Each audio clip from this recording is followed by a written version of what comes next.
like, click share. If you're watching us on Rumble, just subscribe to our Rumble channel. You'll get notifications whenever we add new content. We're also on X. We're live on X, Kick, and Twitch, and Rumble, of course, and Facebook. So help us overcome the algorithms by sharing this out and getting us out there where we can. We're working to spread truth, across the land. So let me tell you a little bit about today. For most people, think that there are very evil governments in the world, and quite frankly, they're correct. There are.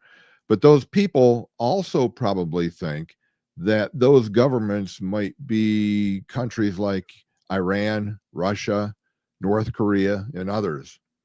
But there are a couple governments that are closer to home that, if not inherently evil, have some very, very evil departments and people in those departments.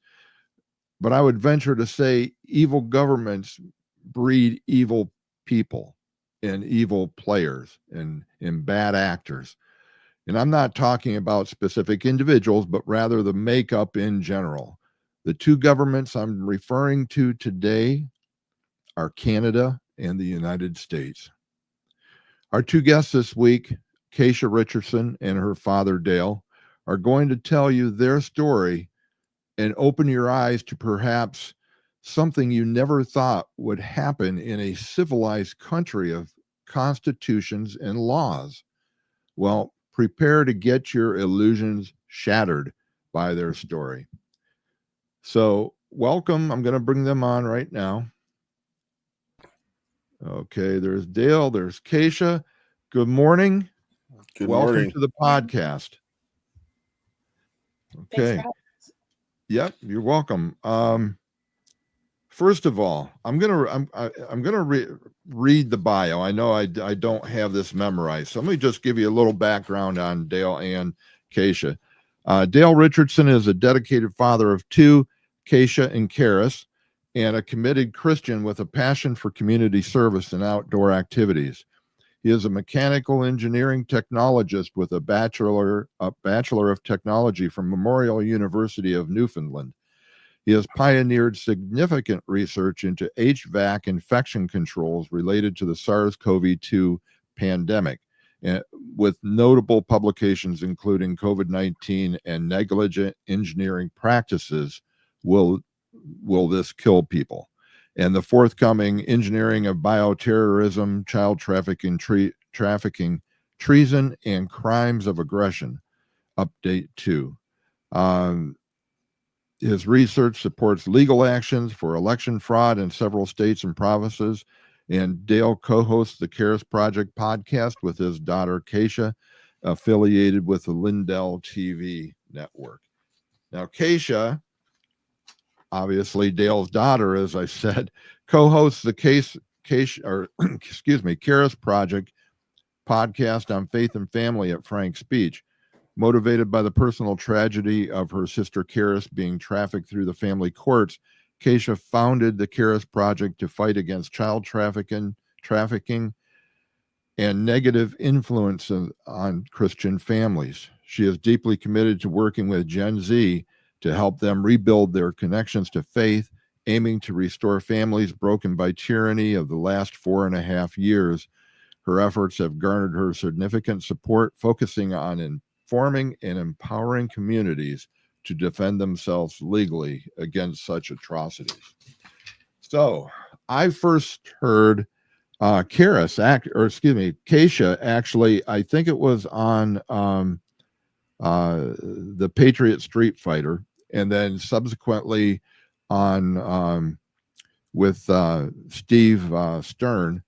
And since that time, I've actually been searching for you two, and I've seen some podcasts, Dale, where you and Keisha were on together. The initial one was Keisha alone, and your story just honestly, it grabbed me, and it was like hitting me upside the head and waking me up to the fact, I knew there's you know, bad actors in the government. But I'll tell you what, your story just blew me away. I didn't think that even, you know, either one of our governments, Canadian um, or the United States, could be that evil. But your story proves me wrong. So before we get into the whole detail, why don't you give our listeners a little background for both of you? In other words, you were just leading ordinary everyday lives before all this started happening. So why don't you take it from there and then tell us how all this came about and what's been happening to you since?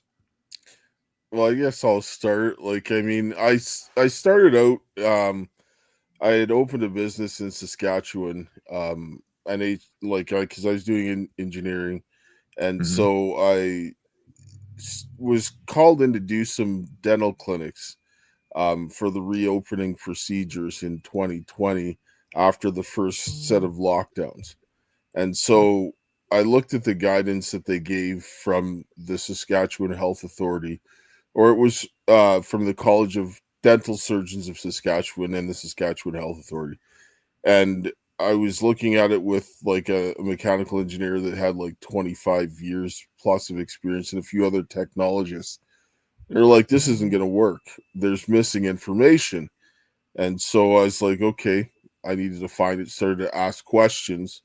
I got evasive answers, pushback, because in engineering, if you make a change to something, you have to have information that backs up the change, because when you see a formula or anything, it's because it's being tested through destructive and or non-destructive testing to demonstrate that it replicates something that exists in the real world.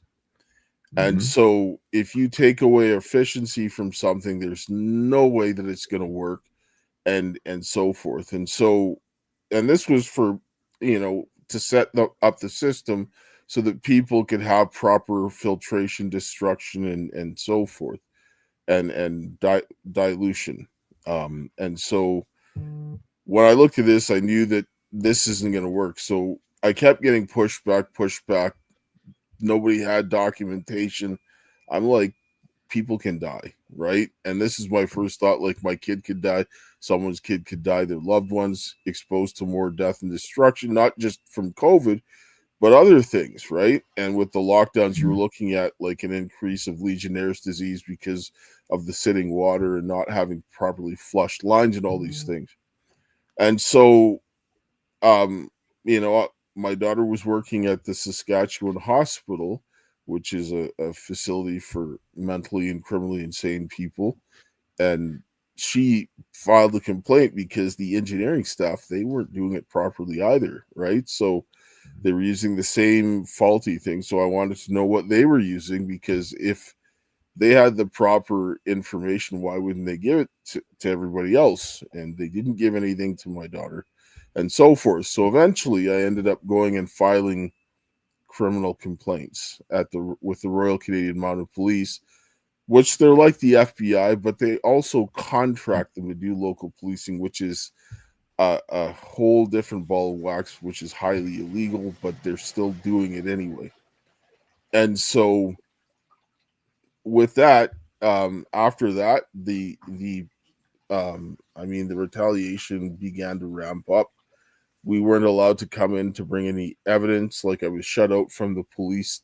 They wouldn't take anything from me or any of that stuff. And actually, people that I was talking to got like threatened not to deal with me, and so we sued them. Went to go and take them to court, and there was two court hearings that day. Like, I had a divorce hearing that was on a first appearance, and a COVID hearing with the RCMP, the Saskatchewan Health Authority, and several other people. And when we went to enter the court, I mean, we got arrested by the RCMP, who were supposed to be defendants in the court hearing, and taken to Saskatchewan hospital facilities. Like, Asia got taken to her work. I got taken and strapped to a bed and drugged against my will. I got, like, the judge settled my divorce hearing while I was strapped to the bed. The court sheriff participated in the arrest. And I mean, this is tyranny. Like, you can't walk in and, you know, have the court get you arrested and then get wiped out financially. I got cut off from my youngest daughter, Karis. I haven't seen her for almost 5 years now. It'll be 5 years on June 1st that I haven't seen her as a result of this. And so, you know, in case she got interrogated, she can tell you what happened to her. But I mean, I was strapped to a bed, drugged against my will, and questioned. That's torture. There's no other way to look about it, right? And it was because engineering controls is the first step of the pandemic response. And if they did that wrong, everything else is wrong. And it was a crime. And the guidelines that were for COVID, they came from the Center for Disease Control and Prevention. You know, what you're describing there is really something that I said this in the intro, something you might expect to see in a country like Russia, where there was a famous saying by one of the people in the revolution is, show me the person and I'll show you the crime.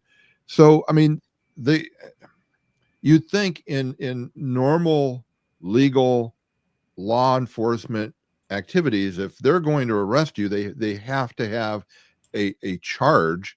They have to have a warrant for your arrest. At least that's the way it is in the States. But it sounds like they just came and rounded you two up and didn't even, I mean, did they even explain to you why you were being arrested or what you were charged with? They didn't say anything really. They told Keisha just get in the car. Like they just, and they said it was eventually they said it was a public health warrant, but that's not true, right? Because for quarantine, the quarantine documents that they brought off said that if you felt the need to go out, wear a mask. And going to court, that's a pretty critical issue, and you should be there, right? Mm-hmm. And then for me, they said that they took me for religious and persecutory delusions on a mental health warrant, which it was done wrong. There was they said that they instructed me the day before to go in and submit to a mental health evaluation, which they didn't, because I recorded the conversation and nobody said anything. The woman who said she was saying something. She had her hands in her pockets and her head down. And she's like, well, I intended to, but I didn't get an opportunity to say anything. Well, that's not really the case. That's a lie. And there were so many issues, like a woman swearing in information that was false and so forth. And you just saw a whole set of things. And then they had a warrant for resisting arrest on July 22nd, 2020, when they arrested me on July 23rd. So, I mean, that's kind of impossible. All right. So you allegedly you resisted arrest the day before they tried to arrest you? Yes. Yes. So I hate to be political here in this country, but it sounds like a Democrat maneuver in this country. But so Keisha, I mean, you were in the same courtroom with your father that day? We didn't even actually get to go in the courtroom. They arrested us right outside of the courthouse, right outside the door of the courthouse. And go ahead. Yeah, we got out the car. As soon as we got out the car, the multiple police cars pulled up, got out, and started manhandling us right there in front of the car before we could even get to like the steps of the courthouse. And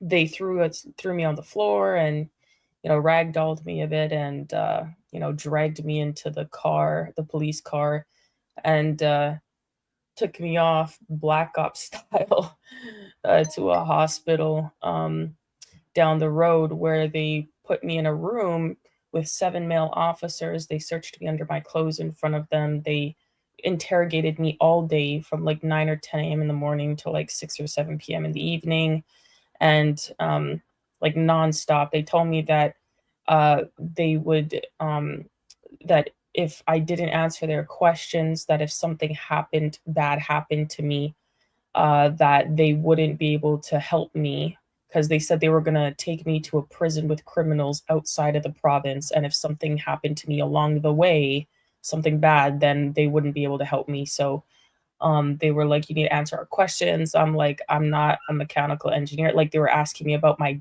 father's engineering report, and I'm like, I'm not a mechanical engineer. Like, I don't have the capacity to answer these questions. And you could have just gone into court. You could have just read the documents you were served. Like, there's so many ways you could have dealt with this. They wouldn't let me speak to a lawyer. They said I was a criminal, so I didn't have the right to a lawyer or to speak to anybody. And then after all of that interrogation and abuse, they took me to my own place of employment, the prison end of the facility. They emptied an entire wing of the prison for me to be there alone, and then they held me in a small room, locked down for 23 hours a day. Didn't clothe me properly, didn't feed me or give me water much. Um, the food they gave me was expired, and Mm. I was only allowed out for 1 hour a day. And they wouldn't let me call my family or anybody and tell anyone where I was. They refused. They said I was not cooperating, so I wasn't allowed to speak to anybody.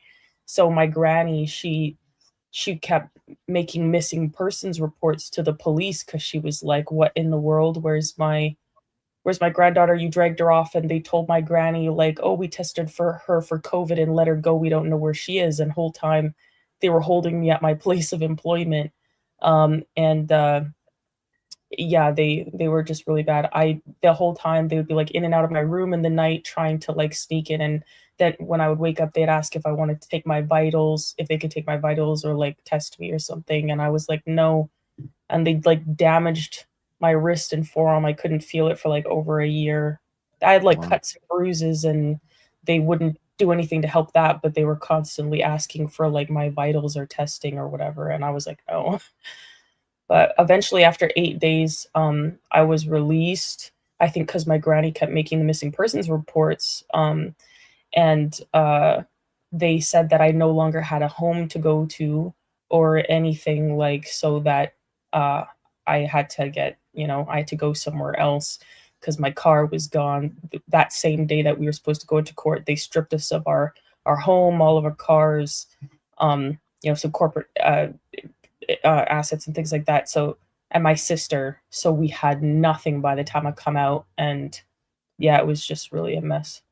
Yeah, that's amazing. I mean, even in the worst country, you'd think that in a civilized country, you don't get treated like that. Now, let me ask you, because I'm not familiar with the laws in Canada and how the legal system works up there. But for example, in the States, if you're arrested, the very first thing, and they call it lawyering up. In other words, you don't have to answer anything.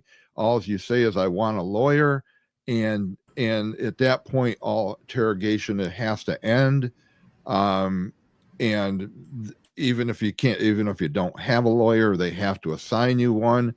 And it sounds like, aren't there civil rights in Canada Of course there are. similar to the Constitution? There are, well, I guess they're privileges. They just decide when you can have them and not. And you're supposed to actually have the right to a lawyer, but they just violated and was like, you're a criminal and you're not cooperating, so you don't get a lawyer. But that's not true. They were just they use little gray areas, and they're technically considered civil law arrests, which, I mean, you still have rights and so forth. But what ended up happening, the reason why it was such a huge issue, was because the engineering controls is what they use to make sure that they don't die when they're handling pathogens at the BSL-4 labs, right? Okay. And so in Canada in 2019, in March of 2019, Dr. Shu, a Chinese scientist who was a major general in the Chinese army, was in Winnipeg at the National Microbiology Lab, handing over and sending up pathogens like the Nipah virus and Ebola over to Wuhan, and in particular the Bangladesh strain of Nipah virus.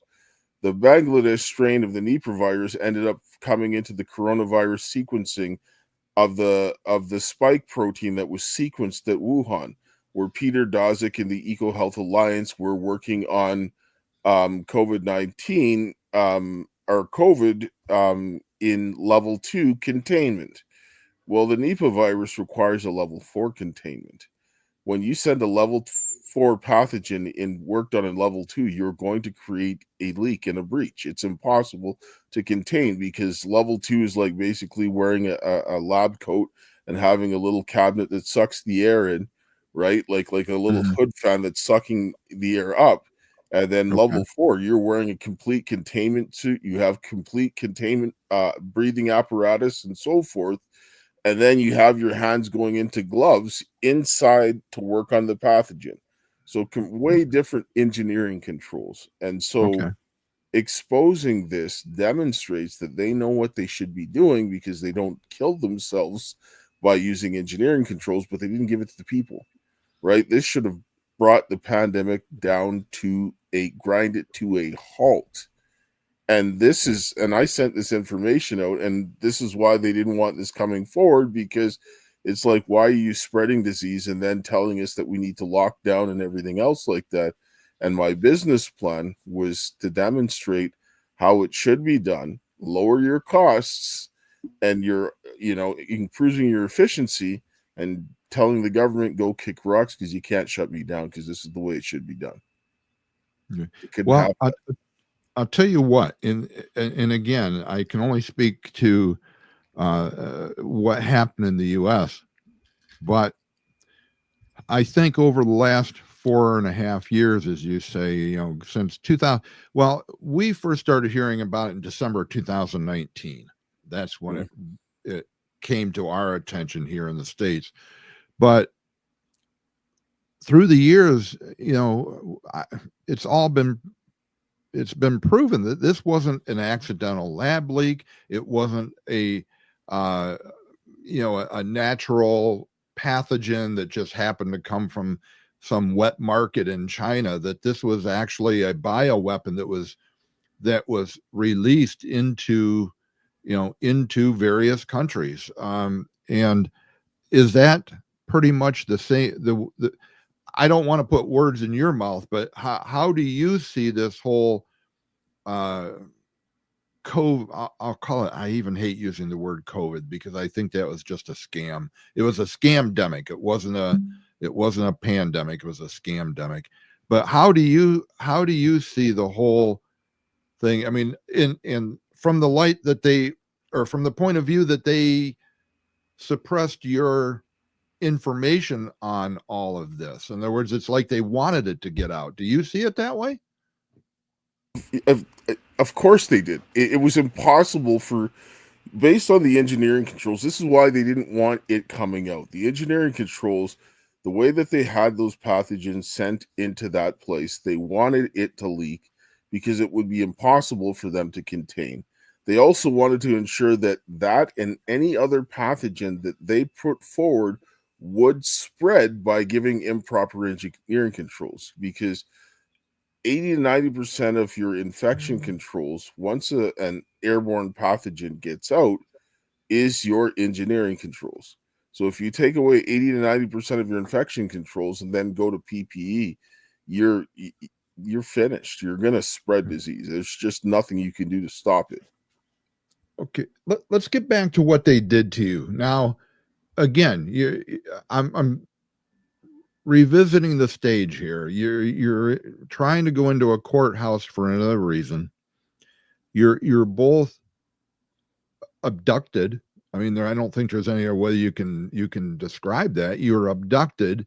You were taken to separate facilities, and simultaneously, not only was the government stealing, for lack of a better word, stealing all of your property and your money. I understand your bank accounts were confiscated, and to top that off, your youngest daughter, somehow disappeared. I mean, how? I'm just trying to wrap my head around what justification did they use? I mean, it's not like you were Osama bin Laden walking through the streets of Canada at the time. Well, they in the judge was overseeing both the COVID matter and the family matter, right? And the court had asked for a draft order the day before when they showed up my house where they were trying to arrest me, but they were unsuccessful because I filmed them and I served them and I shut the door. So the draft order asked for settling of the entire divorce on a first appearance. So they're the same judge overlooking the COVID case as well as the divorce hearing. And that you can't settle a divorce on a first appearance, settle property, settle custody. Then I had a no contact order placed on me. Keisha also was unable to contact her sister. And then Keisha and I were taken, arrested. I was tortured. She was tortured. She was interrogated. That's trafficking. That's trafficking a child. I don't care which way you look at it. You can't try to torture two people. Like I could have got killed with them drugging me with God knows what and strapping me to a bed. Like this, I mean, this is insane. Saying that I was crazy, that the bed that they strapped me to, my mother's like, that looked like the beds that they give people a lethal injection on, right? I was strapped hand and foot and waist, and no one's ever seen me do anything violent. They're like, oh well, we think he's at a risk for violence or self-harm or all of this stuff. No one's ever seen me do anything. Nobody ever there has even seen me raise my voice at my wife. Never mind anybody else, and so forth. And it's just like they just made stuff up, just like no different than what they did to a lot of the people, the J6ers, same type of treatment. Canada's filthy. That is a good comparison, what they did to you and what they did to the J6ers here in the States. Before I ask you this next question, I just, for those of you joining us late, we're speaking with Keisha and Dale Richardson, originally from Canada. Dale's still up there, but they're telling their story, a horrific story about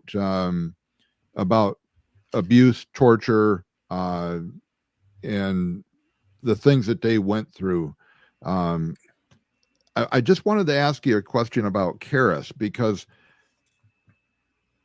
you haven't seen, as I understand, neither of you seen her for almost 5 years or since us all started. But did they bring her in government custody or no? They gave her to her mother, and her mother, I mean, I've no way of contacting her, and she never responded to me ever, right? And so forth. So, and if I go back to Saskatchewan, right? I mean, and try to find out, I'll get arrested, right? There's a no contact order, right? Wow. There's also the police that I've been assaulted by the police trying to report crime, and they wouldn't go and do anything. Like people were making threats and so forth. And so I contacted the police and said, I want to make sure that she's okay. And they're like, no, too bad. Right. They cut us off. Right. Tried to go to court multiple times. I have evidence of them removing information, committing fraud. They committed fraud for my house. There's only one way to dispose of property in a divorce hearing, and that's through the Family Property Act. They didn't use that. They had forged documents. They had a lawyer that said that I was suing in court, and the court was aware of this, and he was acting like he was my lawyer, and they transferred my title unlawfully and committed fraud and just covered it up, right? At some point through all this, did you two ever finally secure counsel, secure a lawyer, secure somebody to fight on your behalf? Would any lawyer take it, the case? No, because they were afraid.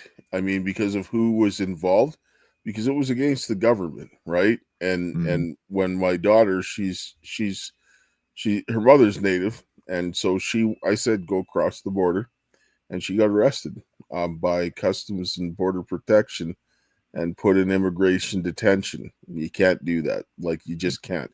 And under the things that they took us in, even when I went to after she got out, because I pressured the Canadian consulate, and they had her documentation, and they acted like it wasn't there. But when they sent the Canadian consulate in California sent a letter to ICE confirming her indigenous status, they let her out. And then when I went across the border, they arrested me and they acted like I had no proper documentation when I have a Canadian passport that was valid for 10 years and all my other ID and so forth, and told them what happened. They took me and put me in there like I was an undocumented immigrant and pushed me into a credible fear hearing, which is not what you do to a Canadian, and so forth. They were supposed to allow me to have proper process because the Canadian government tortured me and tortured my daughter, and then they deported me, put a 5-year bar on me, and sent me back to Canada, where the persecution got worse. Well, we'll get back to that in a minute. But Keisha, Dale, that was an excellent segue to go into Keisha's story, because Keisha, you're living in the States now. As I understand it, somewhere on the eastern part, because we're in the same time zone. But tell us your story from how all that happened, going through Canada, getting into the States, going through different states.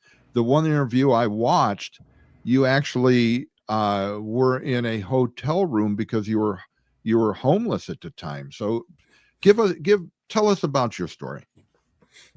Yeah, so as my dad said, he told me go over to America because I'm Native, so I have tribal citizenship because of my mother. And when I went to the border on Montana Sweetgrass Port of Entry on October 1st of 2020, the American border agents, they grabbed me, they put me in, they took all of my travel documents and concealed them and then said I had none. And, it actually drove me to the Arizona-Mexican border from Montana, which is my ancestral homeland. But they, they deported some Mexicans or whatever. I didn't end up going across by God's grace, but they put me in that detention for the 7 months. And, like my dad said, when they confirmed my when the Canadian consulate in California confirmed my indigenous status or whatever, then they had, released me, but not on my own recognizance. And that experience there was pretty awful. It was like a maximum security military detention where they had just contracted immigrants to stay there, and there was a lot of abuses. But anyway, so when I got released, I wasn't allowed on my own recognizance. They put me on a full surveillance tracking system, even though I have no criminal history in any country in the world, not even speeding tickets. And I worked for the provincial government back home in Canada. I wasn't allowed to leave the house, city, or state without permission, or work without permission from the immigration people. I had to live with, who they approved me to live with. And if I didn't follow the rules of the people in that house, they told me they'd re-detain and deport me. If I'd become homeless, then they'd re-detain and deport me to some third country. I have a letter from them still where they threatened to deport me to a third country that I'd never been to, I don't know anything about. I had I was put in situations to live with single American men that were trafficking me around the States. They would beat me, drug me, sexually assault me, hold me at gunpoint, all sorts of things.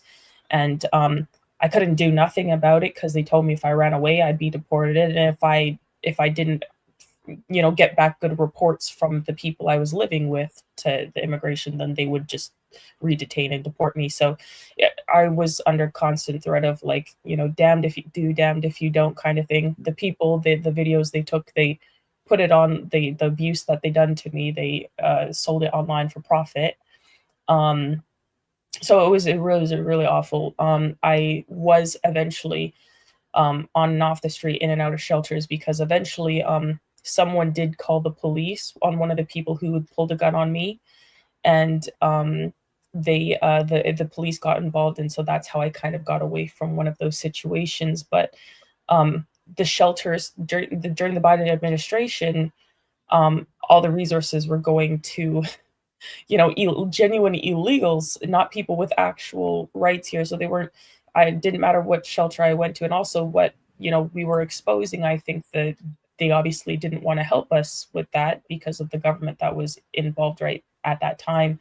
So none of the shelters were doing much to help me at all. Like, I was just on and off the street and not getting any help anywhere that I went. And I pretty much have been to almost all of the states in the United States in the last 5 years, almost all of them. So, The, and just like hunted by people and like, anyways. yeah, the one thing I wanted to just add is that all the native people in Canada and the United States, they have rights under the J Treaty to live, work, like reside, work, cross without any impediments. Actually, Yep. Americans, Canadians also have that right. They just don't have the right. They have to pay duty. This is one thing that we've also been kind of put off about that and so forth. So Keisha went in there under her right to cross, and they should have never taken Right. her. She was on her ancestral homeland. Like, that's just, there's a lot of things. And then the Department of Homeland Security, they simulated a hearing for her, and they said they deported her, which is not lawful. They cannot do that. Canada cannot receive an Indigenous person from the United States from immigration deportation. They simply cannot. You can throw an Indian across the border, they can turn around and walk back. There's nothing you can do about it. And all of the things that they did were just wrong. So they wrote her a piece of paper and stuff like that from somebody who was corrupt to say that, well, you got to get out of the country, except they had no lawful authority to do that. And so, Keisha's gone to the police. She's talked to the people at the Department of Homeland Security and so forth. She actually talked to Tom Homeland. They all, like, there's no way that they can, because if you call the police and you have a deportation order, they arrest you. Yeah. There's a hole there. There's none. Yeah. There's nothing there. And then people are running around, chasing her around, saying she's a legal immigrant, say she came from Mexico. And I'm like, excuse me, they were taking the words of convicted pedophiles as trustworthy sources and trying to get them to lie on her, and they were supporting the pedophile. I can't even believe this. Yeah. Right? Yeah. Okay, so it was Homeland Security. All right, I'm trying to get a grasp on who they are. In other words, you came into Montana, and was it Montana? Did you say? Yes, Sweetgrass, Montana. Country, All right. So you came into there.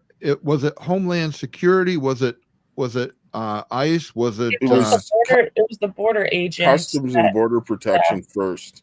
Yeah, okay. and they handed me over to ICE. They took all my documents and then concealed them and handed me over to ICE. And then DHS is the ones that do the actual court hearings. So you had every agency like CBP, ICE, USCIS, and DHS, corrupt individuals in there involved. And what I was told is that we were flagged, and because Canada has like kind of like how the fusion centers are in the States. They're run like that in Canada through the Royal Canadian Mounted Police, through the Integrated National Security Enforcement Teams, right? They act like fusion centers. So we're on terrorist watch lists like the J6ers. And so we were flagged. But when she came to the border, they were notified. When I came to the border, they were notified. They were telling me information that he had no business knowing when they were talking to me. Because when I came to the border, they were yelling at me. They had their hands on their firearms, screaming at me, telling me that I need to go back to Canada. And I'm like, they tortured me. I'm not going back. And I'm like, I got 6 volumes of evidence of torture, terrorism, and a whole bunch of nasty crimes. And they were like, nope, too bad. And so they took me into custody. So it was, there was a lot of criminal activity going on, because if that came forward, a lot of people had to answer questions, and Canada had a large involvement in doing wrong to the United States because they had an obligation to say something before this happened. Yeah. That is incredible. Yeah. Go ahead, Keisha. What do you want? Yeah, the people along the way, though, a lot of them, the ICE agents and stuff, because they did pass me off at different ones every single new state, they all apologized to me, saying that they're sorry and that they hope that I win what's going on, because they understood that I was Native. So like these people they knew, like, it's not like a lot of people were like, oh, well, maybe it's just incompetence, but it's like they knew, and they would have to pass off my documents from one person to the next, and they'd all ask me like, oh, what's this, and it's like my passport, my birth certificate, my driver's license, my Métis card, like my native card or whatever. Yeah. And then they're like, oh, well, I'm really sorry this is happening. Even when I went to the detention center, they were like, oh my gosh, is this even allowed? Like, she's got all of this stuff here. And then the other guy was like, no, it's not, but ICE does whatever they want. And then they continued to process me. They didn't call the police or nothing. They were like, this is a well-documented person who shouldn't be here, but ICE does whatever they want, so process her anyways. I was like, Hmm. so it's something that they obviously do all the time, I guess.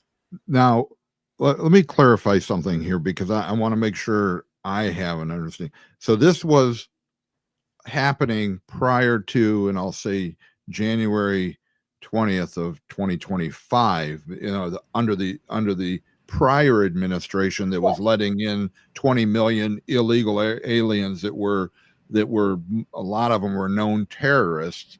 So they were just letting them come across the border, yet the same agencies that were letting them come across the border were just, I don't even know how to describe what they were doing to you. I don't even have words for it. But Yeah. they were doing that to you while they were letting real terrorists into the country.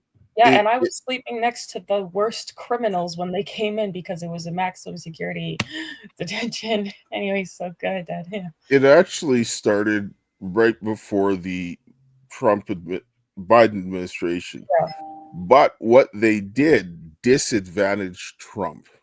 Yep. Because what the engineering controls would show is that there was a premeditated plot with COVID to create the circumstances for the widespread election interference. And that's actually what I said was going to happen.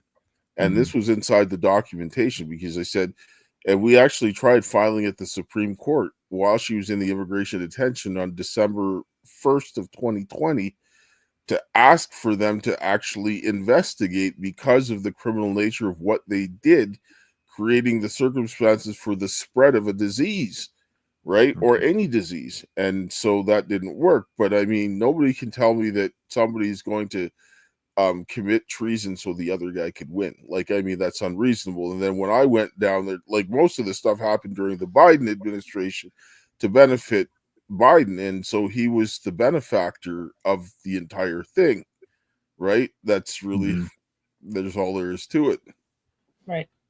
Yeah, it just I want to I don't know why I feel this way. I want to apologize to both of you for what my country did to you.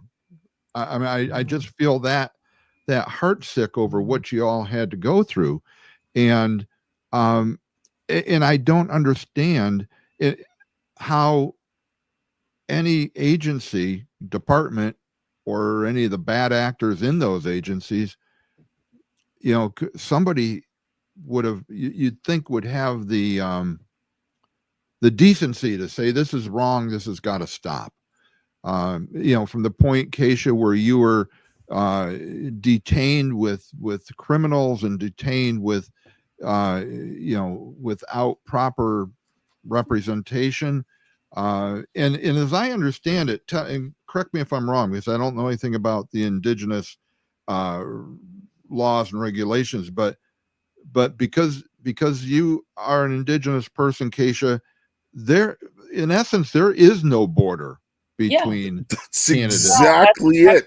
I actually, when Trump got into office, I think people started getting really scared about all the investigations that were going on, and they fixed the errors that they put in the system on me. So, like, my social security number and everything, they went in and fixed, they fixed everything that was messed up, or whatever the previous administration done, so that they could cover up, what was done. And so I have as an American Indian under the Jay Treaty, I have a social security number where I can work, study, retire, do whatever, because there's no border for me. And the Social Security Administration told me they're not the ones that have been inhibiting me all these years. They said that it was the immigration people and the border people, and they even gave me a number to report them because they were like, we had nothing to do with that. That was all them. And they're not gonna, they're not gonna put up with that or take any of the flack for that because, yeah, you're right. There is no border for Native people. Yeah. One thing I wanted to add is that it's like there are two sides in every agency, and there was a lot of criminals placed in every agency in Canada and the United States they're globalists, they're criminals, they're traitors, and they exerted a lot of pressure because I worked with RCMP that were doing their job. Actually, right before the trucker convoy, I went and I got arrested at Coots. I went to Sweetgrass to go in and bring the information in again. And Canadian guy came across the US side, talked to the US guys. I mean, I got assaulted. I mean, my mother got assaulted. My nephew got assaulted. We got thrown out and sent back to the Canadian side where I promptly got arrested again. And they tried to send me back to Saskatchewan, but the RCMP that came there, he was like, let him go. He's going home. And he told me, he goes, go and report this. So I went and reported this. And then the guy that I reported it to, they got rid of him. They brought in a woman named Staff Sergeant Kathy Clausen.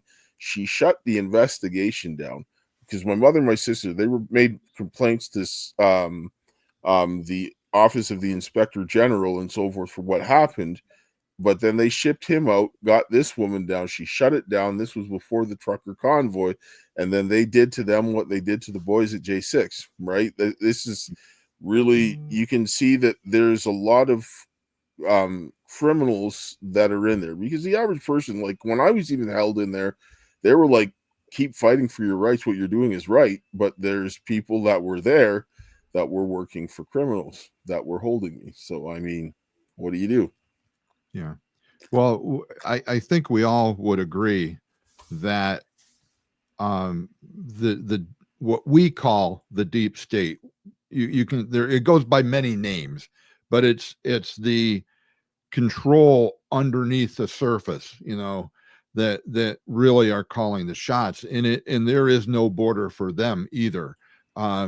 It transcends borders. The same bad actors that are here are also calling the shots in Canada or over in Europe or wherever. It's a globalist regime, not just Canadian or American, and the same bad actions happen, I guess, everywhere. And you keep making the reference to J6.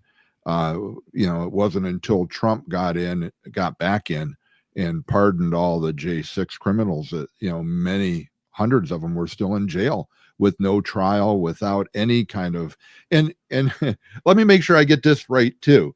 To this day, after all these years, have either one of you ever been charged or had your day in court to defend yourself against all this, or to plead your case, or to get some kind of justification? No, just with anything at all. Kind of funny that you mentioned court. Every time I had documentation put into court, somebody did something unlawful to throw it out. Yeah. In Canada, they preemptive me as a defendant, made me a vexatious litigant in multiple courts to prevent me from defending myself, because the Attorney General of Canada got involved in my case to conceal the fraud of my house, use fraudulent shareholder information of a federal corporation in Canada to get orders against me for the RCMP and other entities, and that's a crime. And the Attorney General, the Assistant Deputy Attorney General, her name was Lynn Lovett. She has a background in counterintelligence and all of these different types of things in tax laws. And so then they started to come after me. I mean, like in Canada, you watch how they make the policies that they use to make the illegal immigrant children disappear is what they did to Keisha and what they did to me on a massive scale. and they all tried to say policy errors, but they outright broke the law. They would break the policies, but then they would have other people covering it up. And to this day, like nothing has happened. Like I go to report crime, I get assaulted. I get people trying to arrest me. Like I mean, Canada is unsafe. Canada is almost wholly under CCP control. Canada, you got China to the north of you. Well, Like, CISA has confessed that they have the evidence to show that over the last couple decades. and it's being used as a proxy to bend over the United States. Like you don't how much of our infrastructure is tied together, a power grid or water and all of these types of things. Canada is rife for foreign interference so that they could come over and affect the United States because of our relationship. Yeah, I have friends up in Canada, up in Ontario, that do a podcast, Chris Black and Jody Ledgerwood, and they have explained to me on numerous occasions how the CCP has really infiltrated the Canadian government. I mean, to the point where laws were made to even say if the CCP or if the Chinese military that has a presence on your shore, on your land up there, feels threatened, that they can take force among themselves. The CCP can take force against the Canadians. But we're down to about 8 minutes. I want to tell us a little bit now, both of you. I mean, things have changed. Keisha, you're in the States. You appear, at least right now, to be safe. Dale, tell us what's going on right now. What's your present status, and what are you trying to do? Well, I'm trying here in Canada. Like, I mean, they because of what they've done, they're going after my family. They're taking everything that they have unlawfully because they barred them from the courts. Even one of my nephews, who I haven't seen for years because he was in a federal prison long before this, they barred him from the court. He had nothing to do with it, no idea. And so I'm trying to, figure that out because, I mean, the government actors are taking everything I have. They got police protection. And so I'm trying to get that dealt with. We're trying to get this information out because exposure is the only way that's going to pull these people back. Because, I mean, at the end of the day, because of what I brought there, and my daughter, she took the information to actually Senator Rand Paul's office that outlines how this all ties together and what Canada was doing with Peter Daszak, the EcoHealth Alliance. This is tied to Fauci and all of these guys. And these guys need to go to prison. They need to be arrested. They need to haul out Trudeau and his whole scumbag crew that they were doing here, like violating us, because I didn't sign up. I'm born in Canada, born and raised. I didn't want to go to China. I don't want China here. I don't want communism. I don't want Marxism, right? And we want to bring the truth to people and help people to defend themselves against the corruption and teach people that. And also we're trying to help Tina Peters because I was held and tortured in Colorado while they were going after her, and they punted me out and they arrested her. My information got in, they would have never been able to arrest her, and that pisses me off. Wow. Yeah, that's an ongoing saga too, and they're trying to get President Trump involved. They're trying to make it they say it's states' rights, and the federal government doesn't have any jurisdiction in it, but they're trying to use federal election laws to get for the feds to get in and try to get her released. I know Steve Stern has done a lot with that. We pray every day that she is released. Real quickly, Keisha and Maureen Steele and Ann Vandersteel, they took a petition for redress of grievances to the state of Colorado that Tina Peters signed. All of Tina's evidence was in there. I sent in evidence that demonstrated that the Chinese doctor was in cahoots, that were sending the pathogens to Wuhan, and all that stuff was also in there, and the corruption in the courts. So because they have of the right to petition for redress of grievances, which she was denied, and they were put in prison, the federal government has a reason to step in. because they're denying systematically things that affect on a federal level that they have an obligation to bring in there, Yep. and they Yeah. didn't, so they could Lauren Boebert unjustly had it jail too. her. Yeah, Go and ahead, Lauren, Keisha. I just said Lauren Boebert had it too. So it's like, if they would have dealt with this when we gave it to the state house, then she would have never been in that position, and she's denied her rights. So it's something that needs to be dealt with for sure. She like you two, she's a political prisoner, just like you two were and still are in a sense, Dale, with you still being up in Canada. You're still a political prisoner. Keisha, what are you doing right now? I know you're tell us a little bit about the Caris project and what you're involved with now that you're in the States. And do you, and the question I had since I've been do you have a desire to go back to Canada, or Never. do you want to make Never. the US and try to help our country here? Your country too, because you're Indigenous. Yes, it is. You're right. This is my country too. This is my home, just as much as Canada was. Canada feels foreign to me. It doesn't feel like home to me anymore. I've been gone for so long, it feels like, and it's such a dangerous place. Unless Trump genuinely made it the 51st state in some capacity, whether that be from Alberta, the referendum, or whatever else, I will never go back. In fact, my father and them should not be there because of the constant attacks that they get and persecution and what my sister's going through. It's actually why I made the Caris Project, because and I'm right outside of DC right now. So if anyone wants to connect with me, please reach out. I'm staying with a friend now. We do some lobbying down in DC. We're trying to help survivors of human trafficking and also bring awareness to all the work that we've been doing over the past couple of years that outline the exacerbation of the crimes during the pandemic due to the failures in the response of the nonsense they were doing. But I made the Caris Project as a means to give a voice to the voiceless, understanding that, if this was happening to my sister and my family, that it's surely happening to other people. This is a well-oiled machine, and the mainstream media has been lying en masse. And, I wanted to give people the opportunity to tell their side of the story. And I found out, whether it was Canada, US, or even UK or other countries, we were seeing the exact same tactics play out in the exact same way. My dad says kind of like 100 different teachers saying 2 + 2 = 5 in 100 different jurisdictions. At a certain point, you have to say, well, this is actually intentional. This is statistically impossible. So we've been doing that and trying to bring the people together and their evidences. I think America is my home now and forever. And I don't think I'll ever have another home than America. Especially with the way the world is going. As a Christian and the foundational beliefs of this country, I'm very patriotic too.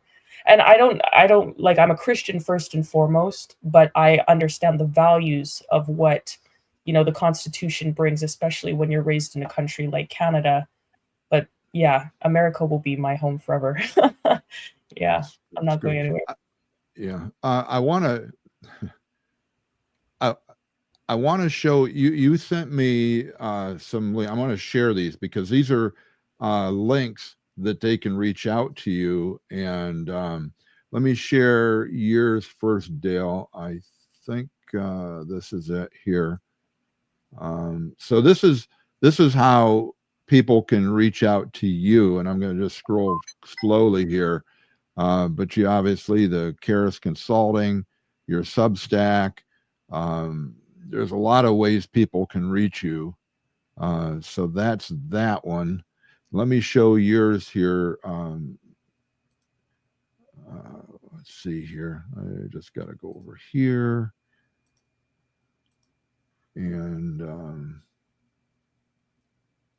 Keisha, there's your links. Okay. So here's how people can reach out to you, Keisha. But while I'm doing this, we still have a lot of compassionate people in this country. If people want to reach out and help either one of you, either with the project, with financially, by helping you personally, or your efforts, how do they do that? How do they reach out to both of you and say, hey, we're on your side, we want to help? Well, we have a Give, Send, Go that you'll see in all my links for the Caris Project. There's also a donor box for the Caris Project. You can reach me by email at unity at dsrcarisconsulting.com, or you could Okay. go to the link that's there and leave a message at the they have where you can submit a message there, and you can get it that way. And Okay. so, yeah, right there's the email Yeah. at the bottom, and you can come and support that. We can need as much support as we can, especially me being in Canada. They're cutting everything off, and I want to get this information out. And we do a lot of work with people for human trafficking on the back end, because, I mean, this is one of the things that I saw. All of these people that are involved in this treason, they're all involved in trafficking and child trafficking, and this is disgusting, and I can't stand it. I can't stand it. That brings another question to my mind then, Dale. With everything that you're up against in Canada, do you have a desire to emigrate to the United States? Immigrate to the United States, and Yes, I think you would have a perfect case for seeking asylum because of what's been going on in your home country. If I could be in the States, I would have been there. Like, Canada is not safe. Yeah. And like, I mean, at the end of the day, if I don't leave this country, Yeah. I won't be around very much longer, because there's attempts on me all the time. Like, in strange stuff, like people are trying to drive into me and things like that. Like, I mean, I was driving and someone was in the far right lane on the other side of the street, and they swerved and tried to hit me, right? And things like this happen all the time, Yeah. right? You out the incredible. government, and they don't like you. Yeah. Well, I'll tell you what, if there's any way at all, we get this podcast out. Like I say, we're going live to about 5 platforms right now, but we upload it, the recorded podcast, to about 20 other sites. And I'm sure we will get this into some appropriate hands within the government. And if you have my email and my contact information, even my phone number, feel free to reach out to me anytime you want. If there's anything we can do, or any of our listeners can do, you just let us know, and we'll work to where they talk about reparations in this country facetiously, in my position, or my case, I think anyway. I think in this case here, you truly deserve some kind of reparations for all the crap that you've gone through for the last 4 or 5 years. So it is 10:04. I want to be sensitive to your time. Is there any last things that you want to say? I don't want to cut you off if there's more stuff that you want to bring out. Yeah, there's a lady that we were helping, and we were helping some people in Florida put a petition into government. We need some help to get that in for the redress in the state of Florida, so that they can start dealing with some of these crimes, because we have put one in Colorado, Texas, Arizona, Michigan, here in Alberta and Saskatchewan. And the only how these things go forward is if the people push it, because all of those deep state players will not convict themselves. But it's our rights, because our rights come from God, and we can't sit there and accept tyranny. And what we want to do is we want to help the people and teach the people how they can defend themselves, because this knowledge belongs to the people. And because we were deprived of this knowledge, this is how we all got here in every country. They moved us away, and they dumbed us down. They made us believe that our legislators are kings. But if you live in a country that has liberty, there's no king. Right. The people are the king. Those people are our servants. They're supposed to do our will. And that's really it. And we can be peaceful about it, but we still can be very firm on the fact that we're not going to accept tyranny. Right? Agreed. Yeah. Ultimately. Very well said. Yeah. Keisha, any last words? Yeah. Ultimately, we don't want any of what we experience to happen to other people. We know it's already happening, and that's why it's very important for people to understand how they can help themselves. Like, I haven't seen my dad or my family in Canada since 5 years now. I haven't really had like much of a genuine embrace, if you want to think of it in a familial way. I don't even know what my sister looks like. If I saw her in the street, I wouldn't recognize her. I don't even know if she's alive. So it's like I I understand that, we understand, just as many others do, how detrimental this is to the families, and they're trying to destroy the families. It's also why I make it so important to acknowledge the value of fathers in the home as protectors and providers and God, because taking those out of the home was really how they done a lot of this to, the women and children. And the more that they get attacked, thank you, Christy, the more that they get attacked, the easier it is for this to happen to the family. So as Christians, we really want to do the best that we can to teach people how to help themselves and then bring them back to God and family so that they can have the ultimate protection and work towards the peace and prosperity that they deserve as individuals, you know. Yeah, that's great. Well, I want to thank you both for coming on, and the invitation to come on in the future. If you want to bring out any more information or if new developments arise, please reach out to me and we'll get you on. One of the things that we always do here is we end our podcast in prayer, because we think it's important to go to the Lord and lift all of this up. Normally Fred does the praying. I am not real good at corporate prayer, but I will do my best here, and I want to lift you two up. So if you would bow your heads with me.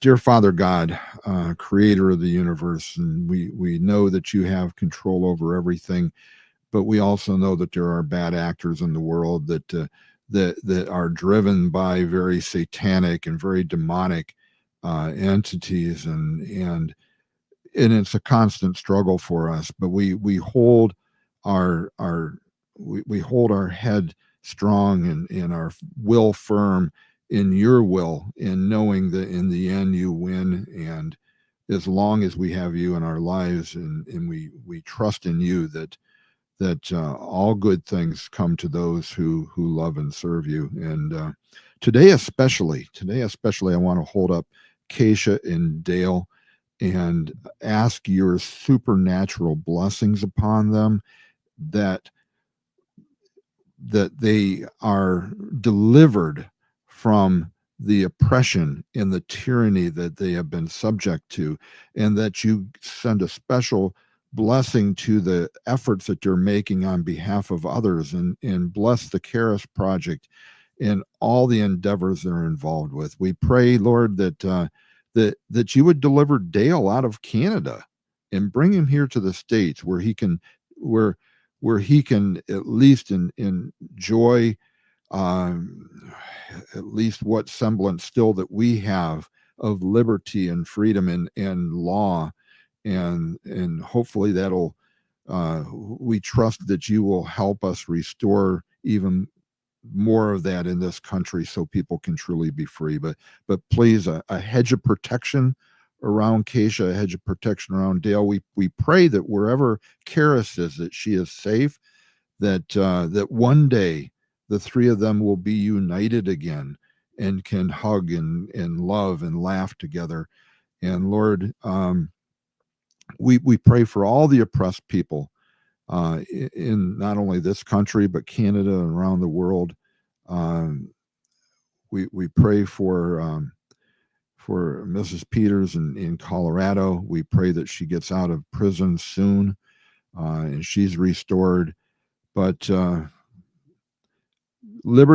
liberty and freedom is based in you, God, and we just ask you to help us work together to regain that. And we ask all these things in the name of our Lord and Savior, Jesus Christ. Amen. So thank you to again. And I know we've had a lot of good comments on here. And again, the invitation is always open for you two to come back on. So God bless you and in your efforts, and let's stay in touch. Okay. God bless All you. right. Thank you. All right. God bless. Thanks. All right. Have a good day, everybody. And We will see you next week. And I usually do this with 2 people, but I say, wherever you are, be blessed and also be a blessing.